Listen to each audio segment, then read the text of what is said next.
On a Tuesday in mid-November, the world changed forever. The sun simply failed to rise. Across the northern hemisphere, the sky remained a stagnant, ink-black void, defying every astronomical model known to science. Clocks ticked forward, but the light never followed. In a secluded valley tucked between the jagged peaks of the Cascades, the air grew unnaturally still.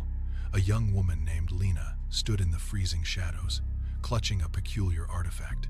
It was a crystal acorn, vibrating with a rhythmic, pulsing heat that seemed to mock the cold world around her. She could feel the heartbeat of something ancient trapped within the glass, a desperate energy waiting for a signal to wake up. As Lina tightened her grip, the surface of the crystal flared into a blinding, ethereal glow. The darkness didn't just fade, it retreated. Suddenly, the dense, suffocating clouds above parted, revealing a shimmering, golden path that descended directly into the valley floor. Lina stepped onto the path, her boots pressing into grass that felt unnaturally cold, like walking on frozen silk. The valley stretched out before her, a vast expanse silent and still. Millions of flowers remained tightly curled, their petals locked away, refusing to bloom in the absence of true sunlight. She was walking through a graveyard of nature, guided only by the golden light beneath her feet. She navigated toward the center, where a crystalline spring bubbled with thick, silver liquid that moved like molten mercury. Hovering inches above the water was a tiny, singular spark of intense white fire. It was the only pure thing left in the world.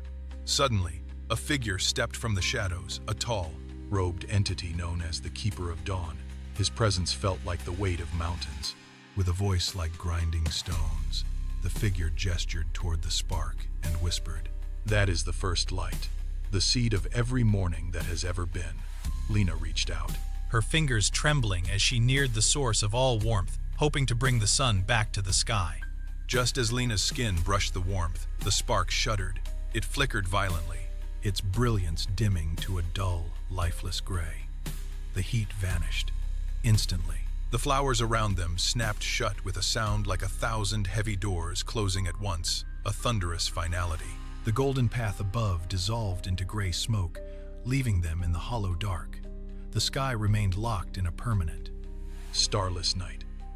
For the first time in recorded history, morning did not arrive. The air grew heavy, thick with a pressure that felt like the weight of an entire world holding its breath, waiting for a dawn that would never come. The keeper stood silent, a statue of failure in the gloom. In the absolute darkness that followed, a faint, rhythmic scratching echoed from the trees, something sharp moving against the bark. Then, from somewhere deep in the shadows behind her, someone struck a match. A single candle was lit. The flame cast long, dancing shadows against the unmoving flowers, a tiny yellow eye in the void. Lina turned, gasping for breath, but the keeper was gone. She stood alone in the dark, watching the candle flame flicker in a wind that did not exist. The mystery of the missing dawn had only just begun, leaving behind a silence that was far more terrifying than the dark itself. The world was cold, and the night was now eternal.